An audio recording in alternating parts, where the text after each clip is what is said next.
Praise the Lord. കർത്താവായ യേശുവിന്റെ നാമത്തിൽ എല്ലാ പ്രിയപ്പെട്ടവർക്കും എൻ്റെ സ്നേഹവന്ദനം. ആർക്കും പ്രവചിക്കാം, എപ്പോഴും പ്രവചിക്കാം, എവിടെ വെച്ചും പ്രവചിക്കാം, ആരോടും പ്രവചിക്കാം, എങ്ങനെയും പ്രവചിക്കാം എന്ന് ഞാൻ നിങ്ങളോട് പറയുന്നു.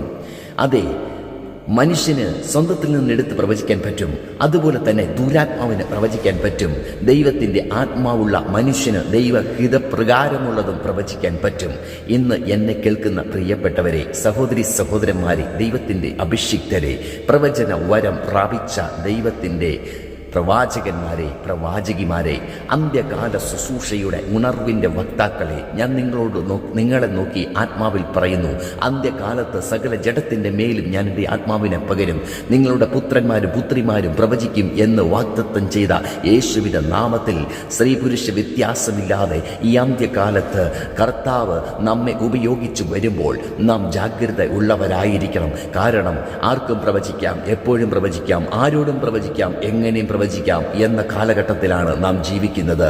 മനുഷ്യൻ സ്വന്തത്തിൽ നിന്നെടുത്ത വാക്കുകളെ പ്രവചനങ്ങളായി പ്രഖ്യാപിച്ചു വരുന്നു. ചിലയിടങ്ങളിൽ അങ്ങനെ കണ്ടുവരുന്നു. എന്നാൽ മറ്റു ചിലയിടത്തോ ദുരാത്മാവ് ബാധിച്ച് പിശാചിനാൽ നിറയപ്പെട്ട ശരീരത്തിൽ ഇരുന്നു കൊണ്ട് പ്രവചിക്കുന്ന ചില വ്യക്തികൾ ഉണ്ട് എന്ന് നിങ്ങൾ അറിയാതെ പോകരുത്.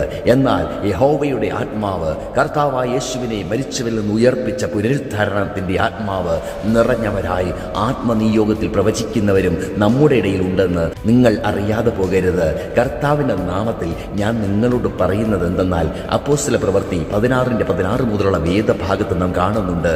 വെളിച്ചപ്പാടത്തിയായി ലക്ഷണം പറയുന്ന ഒരു സ്ത്രീ. ആ സ്ത്രീ പൗലോസിൻ്റെയും കൂട്ടരുടെയും പിന്നാലെ കടന്നു ചെന്ന് ദിനം പ്രതിയായി അവരെക്കുറിച്ച് പ്രവചിക്കുകയായിരുന്നു. ആ പ്രവചനങ്ങൾ 100% അച്ചട്ടായിരുന്നു. വള്ളിപുള്ളി തെറ്റാതെ 100% വിശ്വാസയോഗ്യമായ പ്രവചനങ്ങളായിരുന്നു വെളിച്ചപ്പാടത്തിയായ ആ സ്ത്രീ, ലക്ഷണം പറയുന്നവളായ ആ സ്ത്രീ, ആ ബാല്യക്കാരത്തി പ്രവചിച്ചത്. അവളുടെ പ്രവചനം തെറ്റല്ല, അവളുടെ പ്രവചനത്തിൽ വള്ളിപുള്ളി മിസ്റ്റേക്ക് ഇല്ല. എന്നാൽ സത്യസന്ധമായി പ്രവചിച്ച ആ അവളിൽ വ്യാപരിച്ച ആത്മാവ് ഏതെന്ന് കാണുവാൻ പൗലോസ് തിരിഞ്ഞു നോക്കി. അപ്പോൾ അവൻ കണ്ടത് തൻ്റെ മേൽ വ്യാപരിക്കുന്ന ദൈവത്തിൻ്റെ ആത്മാവിനെ അല്ല, അവൾ വ്യാപരിക്കുന്നത് പൈശാചികതയുടെ ആത്മാവിനെയാണ്, ഒരു ദുരാത്മാവിനെയാണ്. അപ്പോൾ തന്നെ പൗലോസ് അവളിലുള്ള ഭൂതത്തോട് അവളെ വിട്ട് പോകുവാൻ ശാസിക്കുകയത്രേ ചെയ്തത്. ഞാൻ നിങ്ങളോട് പറയുന്നു, പ്രവചനങ്ങൾക്ക് പിറകെ ഓടുന്ന ജനറേഷനോട് ഞാൻ പറയുന്നു, എല്ലാ പ്രവചനവും ദൈവത്തിൽ നിന്നല്ല വരുന്നത്. ദുരാത്മാവിൽ നിന്നുള്ള പ്രവചനങ്ങളെ ശാസിക്കുകയത്ര വേണ്ടത്. അതുപോലെ തന്നെ പ്രവചനത്തെ തുച്ഛീകരിക്കരുത്. ശോധന ചെയ്ത് നല്ലത് മുറുകെ പിടിക്കണമെന്ന് ദൈവത്തിൻ്റെ വചനത്തിൽ നാം കാണുമ്പോൾ എന്നെ കേൾക്കുന്ന നിങ്ങളോട് ഞാൻ പറയുന്നു, മനുഷ്യൻ തൻ്റെ വിചാരങ്ങളെ സ്വന്തത്തിൽ നിന്ന് എടുത്ത് പ്രവചിക്കുന്നതും ദുരാത്മാവ് നിറഞ്ഞിട്ട് പൈശാചികമായി സത്യം സംസാരിക്കുന്നത് പോലെ വിശ്വാസയോഗ്യമായി വരുമാറ് പ്രവചിക്കുന്ന പ്രവചനങ്ങളെയും നിങ്ങൾ വിവേചിക്കാതെ കൈക്കൊള്ളരുത്. എല്ലാം ആമേൻ പറഞ്ഞ് ഏറ്റെടുക്കുവാനുള്ളതല്ല. ശോധന ചെയ്യണം, പരിശോധിക്കണം. തിരുവെഴുത്തുകളെ പരിശോധിച്ച് ഇങ്ങനെ തന്നെയോ എന്ന് ഉറപ്പ് വരുത്തി നിങ്ങൾ പ്രാപിക്കുന്നവരാകുന്നുവെങ്കിൽ ദൈവത്തിൽ നിന്നുള്ളത് ഒരിക്കലും നഷ്ടമാകത്തില്ല. പൗലോസിൽ വ്യാപരിച്ച അഭിഷേകം ദൈവത്തിൽ നിന്നുള്ളതായിരുന്നതിനാൽ അവിടെ ജയം വന്നു. അതെ, ഏത് വെളിച്ചപ്പാടത്തിൽ വ്യാപരിക്കുന്ന ദുരാത്മാവ് പ്രവചിച്ചാലും, ഏത് മനുഷ്യൻ നിന്നെ നോക്കി സ്വന്തത്തിൽ നിന്ന് പ്രവചിച്ചാലും, ദൈവത്തിൻ്റെ ആത്മാവുള്ള മനുഷ്യൻ്റെ മുമ്പിൽ അതിന് ഉറച്ചു നിൽക്കാൻ കഴിയത്തില്ല, പരാജയപ്പെട്ടു പോകും. ദൈവശക്തിയെ ജയിക്കൂ, ദൈവമഹത്വമേ ജയിക്കൂ, ദൈവകൃപയെ വ്യാപരിക്കൂ. ഇന്നെന്നെ കേൾക്കുന്ന ആരോടൊക്കെയോ ആത്മാവിൽ ഞാൻ ദൂത് പറയുന്നു. നിങ്ങളെ നോക്കി നിങ്ങൾ നശിക്കുമെന്നും, നിങ്ങളുടെ ബിസിനസ് തകരുമെന്നും, നിങ്ങൾക്ക് തലമുറ ഉണ്ടാകത്തില്ലെന്നും, നിങ്ങളുടെ ജീവിതത്തിൽ കഷ്ടതകൾ ഇനി പെരുകുമെന്നും പറഞ്ഞ് നിങ്ങളെ ശപിക്കുന്ന നിലയിൽ, നിങ്ങളെ വിധിക്കുന്ന നിലയിൽ, നിങ്ങളെ തകർക്കുന്ന നിലയിൽ, നിങ്ങളുടെ മനസ്സിൻ്റെ ഉള്ളറകളിലുള്ള കോൺഫിഡൻസ് മുഴുവൻ കെടുത്തിക്കളയുന്ന നിലയിൽ നിങ്ങളെ തളർത്തുന്ന ഒരു ദുരാത്മാവല്ല എൻ്റെ ദൈവത്തിൻ്റെ ആത്മാവ്. അങ്ങനെ പ്രവചിക്കുന്ന ശക്തിയല്ല ദൈവത്തിൻ്റെ ആത്മാവിൻ്റെ ശക്തി എന്ന് പറയുന്നത്. അവൻ നിങ്ങൾക്ക് ജീവൻ ജീവനുണ്ടാകുവാനും സമൃദ്ധിയായ ജീവനുണ്ടാകുവാനും അത്രേ വന്നിരിക്കുന്നത്.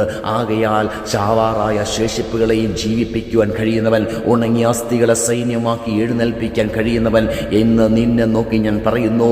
ആത്മാവ് നിറഞ്ഞു പറയുന്നു, പ്രവചനങ്ങൾക്ക് പിന്നാലെയല്ല, വചനത്തിൻ്റെ പിന്നാലെ നീ പുറപ്പെടുക. യേശുവിൻ്റെ പിന്നാലെ നീ അവനെ അനുഗമിക്കുക. പഴയ നിയമത്തിലും നാം ഇത് കാണുന്നു. മോശയുടെ വടി പാമ്പായി മാറുവാൻ തക്കവണ്ണം അത് ദൈവത്തിൻ്റെ വടിയായി തീർന്നു.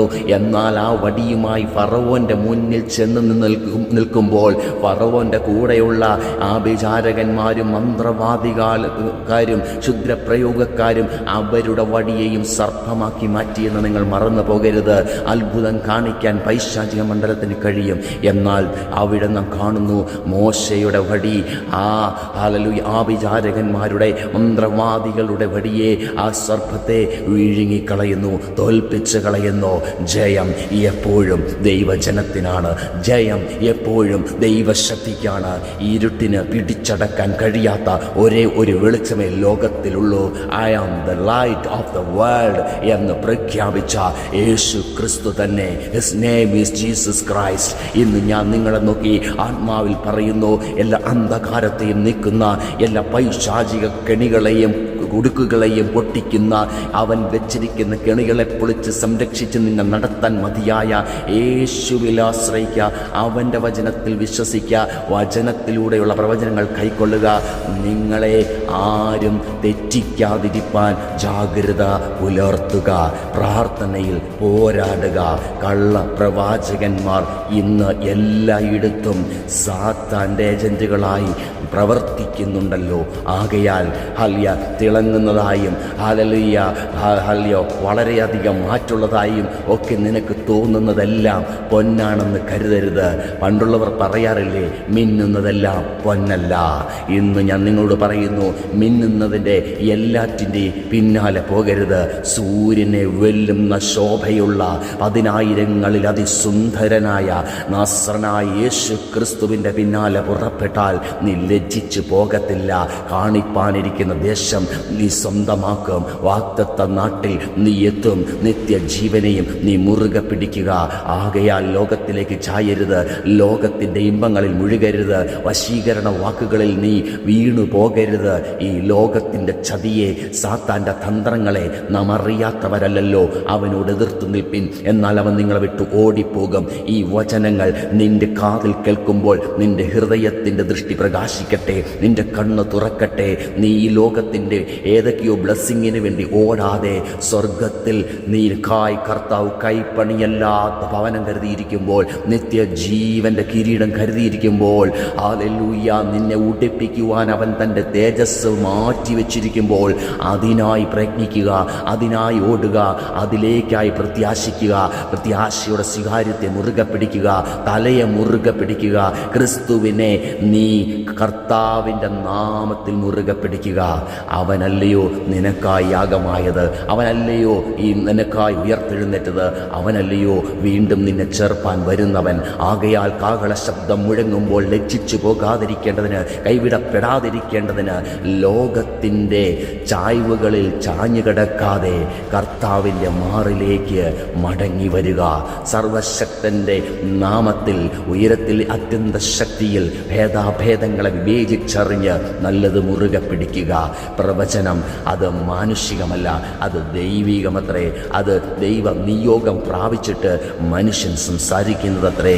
എങ്കിലും അതിലും മായം ചേർക്കുന്ന ലോകത്തിലെ അധിപതിയെ തിരിച്ചറിയാതെ പോകരുത്. ദൈവത്തിൽ നിന്നുള്ളതെല്ലാം ഊവ് ഊവ് എന്ന് ഇരിക്കട്ടെ. May God bless you.